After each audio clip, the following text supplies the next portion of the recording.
Good day, you sexy internet travelers! Failey here, and today I want to talk about something a little different from usual. But first, I want to talk about the modern anime community, and I want to begin with a little side story. So, the other day, I was talking to my brother, and he's not all that into anime, and he told me how surprised he was by something. He said that there is this super attractive girl at his work, and he overheard her talking about how she liked anime, and he was so surprised that an attractive girl liked watching anime, and he said that he only thought nerds and losers watched anime. And I laughed at this because, sure, maybe 5 or 6 years ago, that may have been the stigma associated with the anime community. But in modern society, it's almost gotten to the point of where you are a loser if you don't watch anime.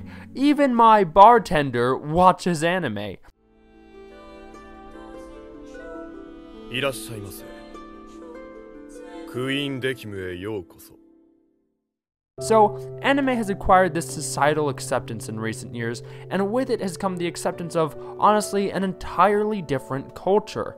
And I think that that is an incredible thing. Anytime an art form can bridge the gap between different people from different nations, I think it's a beautiful thing. And the reason anime has been able to do that is because within an anime, there is this tremendous genre diversity that has allowed for a myriad of different sub-communities to have been created. One season you might have an anime about an octopus that teaches life lessons, and the next season you might have an anime about gay ice skaters. But if the elements of a good story and good characters are there, it will have a place somewhere in the anime community. And it doesn't even necessarily have to have good story or good character elements to have a place in the anime community.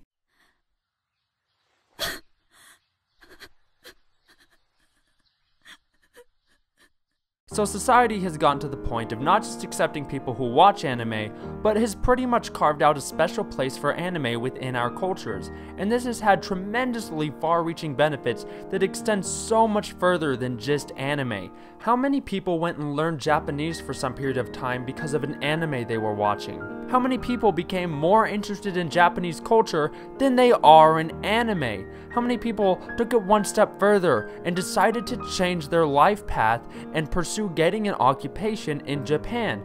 Anime does so much more than just give us cheap entertainment. It opens up the doors of curiosity into a culture that is vastly unique. And all of these incredible results stem from the answer of one key question. What is anime? If someone says, I watch anime, what does that imply? Does that mean that they watch Pokemon? Or does that mean that they watch Parasite? Does that mean that they watch Dragon Ball Z? Or does that mean that they watch Yuri on Ice? Is it any cartoon that comes out of Japan? Or is it a specific genre and type of cartoon? Does it even need to come from Japan?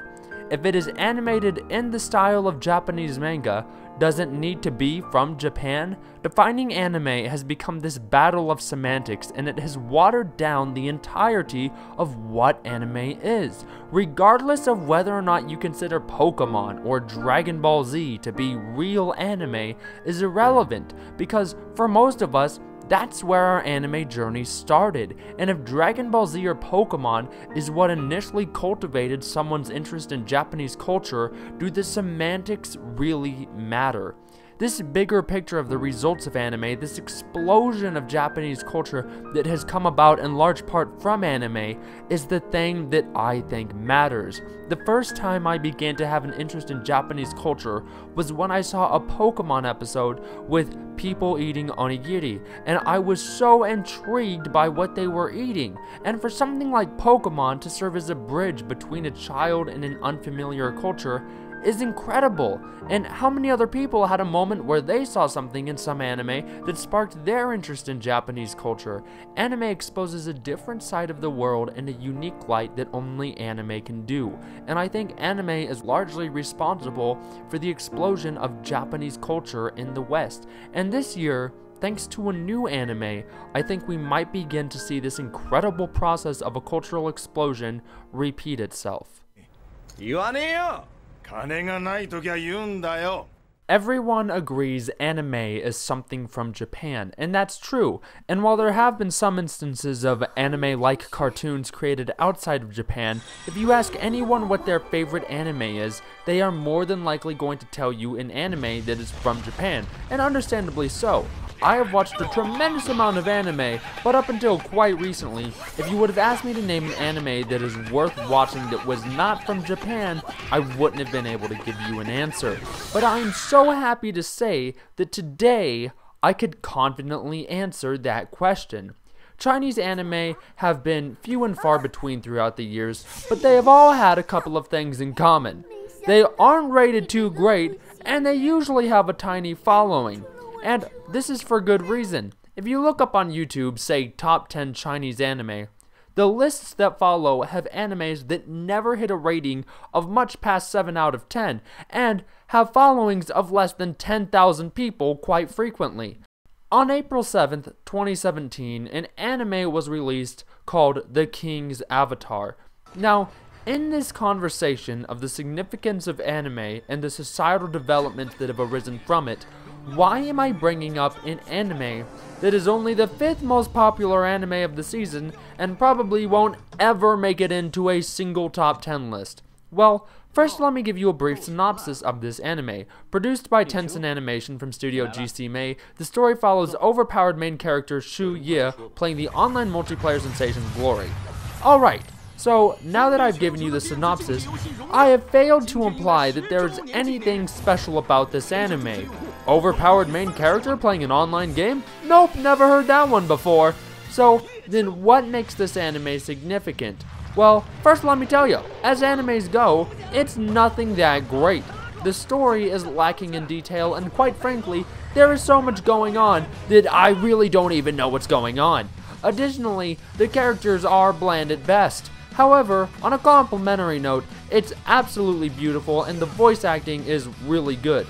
With that said, none of this really matters. Whether or not an anime is good or bad certainly didn't stop Dragon Ball Z and Pokemon from amassing a tremendous following, shaping many of our childhoods, and cultivating the modern generation of anime enthusiasts.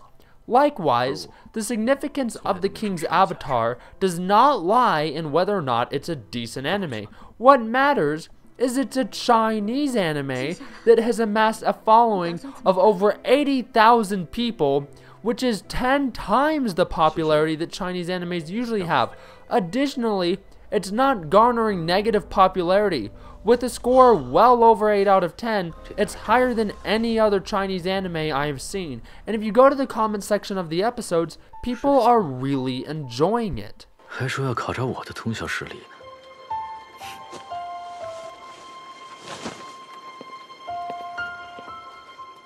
So then why is this all important? Well, remember that anime does so much more than provide cheap entertainment. It serves as a bridge to connect two completely different cultures. It cultivates interests in countries that people would have otherwise never immersed themselves in.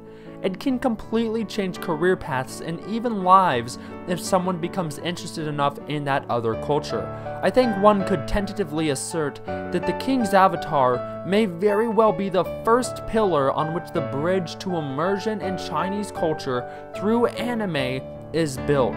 The King's Avatar may be the first step towards an entire subcommunity of anime watchers that are exclusively into Chinese anime. Maybe in the future, entire anime expos will be devoted to different Chinese animes. Today in the comment section of King's Avatar, you see multiple comments regarding how weird the Chinese language sounds. Well, I think perhaps that in the future, maybe we will see comments from Chinese anime enthusiasts remarking at how weird Japanese sounds. Most everyone who watches anime can say, "Nice to meet you" in Japanese. Maybe this is the first step to a future where everyone can say, "Nice to meet you" in Chinese. These things may all sound trivial, but the result of a culmination of seemingly trivial things is what led an enormous portion of modern society to have a tremendously higher knowledge and adoration of Japanese culture than they otherwise would have. And I hope that through anime, we will eventually see the same adoration of Chinese culture. I think that any time an art form can bridge the gap between completely different societies and cultivate cultural understanding and acceptance, society is heading towards a world of mutual respect and understanding, and I think that's a beautiful thing. Thank you all very much for watching. If you enjoyed this video, please share, like, and subscribe for more. And as always, stay sexy, internet travelers.